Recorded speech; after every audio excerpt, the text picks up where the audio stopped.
Uncle Ron and stuff. I have a little pause. The whole family is here, and with all the dogs and everything, and I have a little time. And storytelling, he said I tell good stories, so I'm going to tell a story. And I don't have the title for it. It's uh, another exercise in fertility by Uncle Ron. And it's happened more than once to me. I try to help people if I can. I try. But often they fail. And this is a story about a man child, he was 30 something, who had lived down the street from me. I lived in the same place, and he was a kid at one time, 10, 11 years old or something. But anyway, he had grown up, and he could not keep out of trouble. He was alcoholic, he had no real self-control, impulse control. Anyway, one day out of nowhere, he comes walking down my driveway, and I have two of the grandchildren over spending the night, and he comes walking down the driveway and drinking a Red Bull and starts talking to me, and he tells me he's read a lot of the things I've posted on the internet and blah blah blah, and he's just talking, and I don't know, he's just obviously, he's been drinking alcohol and Red Bull, and he's just zally-wally. And no matter what I try to do in a way of giving him indications that I got to go inside and deal with my grandchildren, he just doesn't leave. Okay, so this goes on and on and on. So he's talking about things aren't working out, and he doesn't have an apartment anymore and everything. So I try to get him to talk about, well, where were you happiest in your life? Oh, the Outer Banks. He visited there, he liked it there, he think he could live there. So I said, okay, well, what if I can get you to the Outer Banks right now? Yeah. Oh, yeah, let's do that. So make a plan. I got to get him out of the way. My grandkids are there. He's not leaving. He has no place to go. His parents live down the street, but he can't go there. They won't take him in. He has no place to sleep or stay. And so I tell him, okay, here's the plan. I'll go get some money out of the bank, and I'll give you money, and I will, let's see, where did I take him? Oh, he'd pick up a bus right there and go down to the Greyhound bus station or train station and use the money I gave him to buy a ticket to try to start going south. You know, however you can. You take the bus, the train, a plane, hitchhike. But get yourself to the Outer Banks. Once you're there, stay there till you find out what you want to do. He talked about working on a fishing boat. Okay, whatever. I can get you to the Outer Banks. I will set you on the course to the Outer Banks. So I drew out $1,000, gave it to him. And he said, well, let's pray together. Okay, so we prayed. And he promised me. He promised me he would get to the Outer Banks. Okay? So I dropped him off at the bus station there, and I think I saw him got on the bus, and okay, I've done what I can do, all right? So the next morning I get up, and I go out to the garage, and I open the garage door to get in my BMW X5, and it's gone. I can't believe it. I look around all over the place. I mean, how did somebody stole it? So when I look in the garage, I see that one window on the garage has been opened up. I look around for my car keys. They're gone. Okay, so I call the police. My car's been stolen. There was a breaking and entering.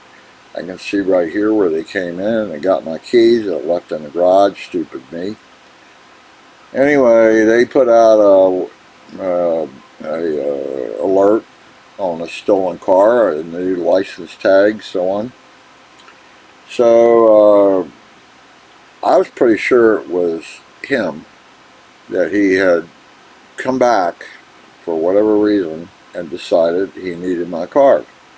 So I told the police that. I thought I knew who did it. That meant anything, but anyway, 2 days later, I got a phone call that the car had been spotted by a license plate reader down Chesapeake, Virginia Beach, south of Richmond someplace. Okay. And then a couple hours later, I got a phone call that they had found my car beside the road on Route 95 south of Richmond. And apparently the driver was sitting in the car. And when they asked him for the registrations and everything, he didn't have it. The car had been reported stolen, so he got arrested and taken to a jail down there. And my local police department was notified, and they went down and talked to him. And his contention was that I had told him it was okay to take my car. That was his contention. He had asked me about it, and I had said yes. No. So the police came to my place, and they fingerprinted the window that he broke into, and they had his fingerprints. I mean, it had him dead to rights. He had the key, you know. And what really got me was he'd obviously done something where he drained the battery. Okay. Well, not knowing about cars, he looked under the front hood, but it's not there on a BMW X5. So in poking around trying to look for this, he broke the hose that came out of the coolant overflow tank. So now the car's running out of coolant, and he would get a flashing light that the coolant is low, and the temperature gauge would go up. But that didn't stop him. He just kept right on driving until the engine seized up, and that's when he had stopped by the side of the road, and that's when the police found him there in a stolen car and arrested him. Okay, but his contention was I had said yes.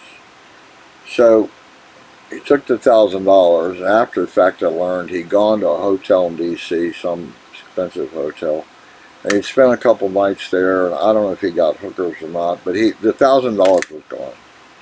He had never caught a bus, a train, a plane from there to the Outer Banks. Okay, so he stayed in jail down in wherever it was down south, and they said they were going to prosecute because it occurred in their jurisdiction. The local police said no, it was stolen here, it belonged here. So it took like a month or longer until that sorted out, and they brought him back to where I lived. They put him in the jail there, and so this drug on, and I don't know, police interviewed me a time or two. I told them the story. I even wrote it up exactly what had happened that day, and no, I've never given permission, and blah, blah, blah, blah, blah.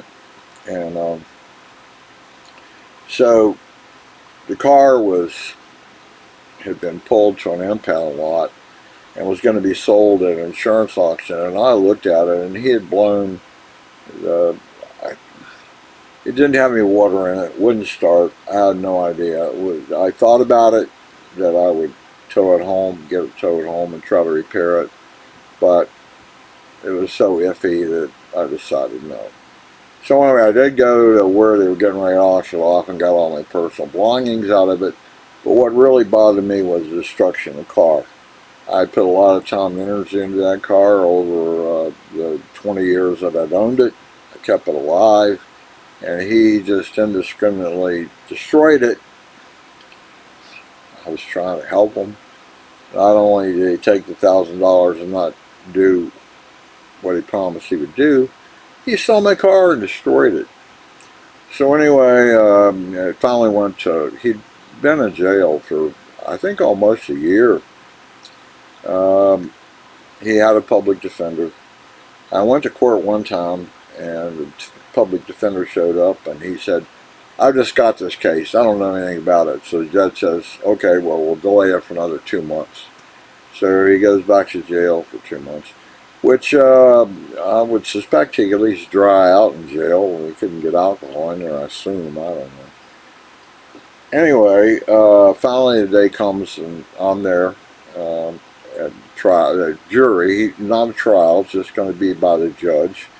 And the prosecuting attorney comes in and talks to me and says, well, what do you want? I mean, what do you want? I thought stealing a car is a class whatever felon. Breaking and entering is a class whatever felon. Okay, so why are we even talking about this? Aren't you going to prosecute him for those two things? And the answer was, no, we're going to cut a deal. We don't want to go to trial. If he doesn't take a deal, we have to go to trial, and that costs a lot of money, and there's no delay. He's already been in jail for a year. So she said, what do you want? I said, I want a felony. I need a felony. He needs to agree to a felony. So, they went off, and I tried to argue and say, look, he destroyed my car. And I put a lot of effort. And so that meant nothing to them. I was disappointed in the criminal justice system because he did a breaking and entering, for Christ's sake. He should have been charged for that. All told, between stealing a car and breaking and entering, he was facing at least 5 years in prison. Now, I'm not up for no prison term stuff, but that's what the law was. But we don't want to go to trial. We don't want to go to the expense of the trial, and we really don't want to pay to house this guy in our jail for 5 years. It was a non-violent crime, if you want to say that. Breaking and entering, he broke into the garage, he stole the car. But, so I said felony. You got to have at least a felony, okay?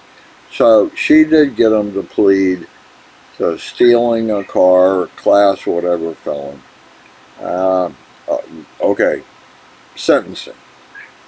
Time served in jail. He had been in prison for a year already, waiting to come to this moment. And the judge let him off with time served in prison, and that he would be on probation for like 3 years or something like that. And it was determined that after the insurance had paid me for the stolen car, which they gave me like $2,000, and I had lost a watch and some other things, that he owed me like $1,500, which he would pay back under some scheme. That's been 5 years ago. I've probably gotten a total of maybe $300 from him in checks that I get from the court periodically, usually $20 check. Sometimes I would get it for a couple months in a row, sometimes not, for a year. I mean, I got a check a month or two ago, the first one I've seen in a year, at least a year. Anyway, he'll be forever trying to pay me off for whatever they said was monetary damages. In fact, they contact me while I'm down there and say, you still live in the same place? I mean, we don't want to send a check to a place that you're not living anymore. So, I don't know what happened to the guy. I tried to help. His parents were very understanding, and it's a long, long story. He had, they couldn't deal with it anymore. That was the bottom line, and he was out on his own, and he couldn't get under control. He doesn't understand like self-responsibility at all. And anyway, I tried to help him. It was one of those times where it totally backfired, and it cost me. I was trying to be a good guy, but it didn't work. I have another story like that where I tried to help this street urchin, this girl on the street, no place to live, and it didn't work. It worked, but it didn't. I finally had to become invisible. Otherwise, she was going to be after me all the time, and I couldn't deal with that. But anyway, here's a story where you try to help, but it all goes wrong. And it's interesting. He wanted to pray with me, and then he promised me, if you want to go to the Outer Banks, I can get you to the Outer Banks. It's going to take some work on your part. You have to take buses, trains, hitchhikes, whatever, taxis, Ubers. I don't care. He gave him $1,000 to just get from Virginia down to the Outer Banks. And then he could figure out, he would stay to the Outer Banks, so he figured out what he would do with his life. I don't know what he's doing now. I have no idea where he sleeps each night. He may be on a homeless. I don't know. I thought maybe a long-term in prison would actually help him, to be honest with you. He could clean up, maybe he could learn a skill. I don't know if he ever graduated high school. I don't know what, he never held a job very long. So anyway, that's the end of the story, and I don't know a good title for it. I tried to help, but it didn't work. Okay, this is Uncle Ron and stuff. Today is the 21st of July, 2023.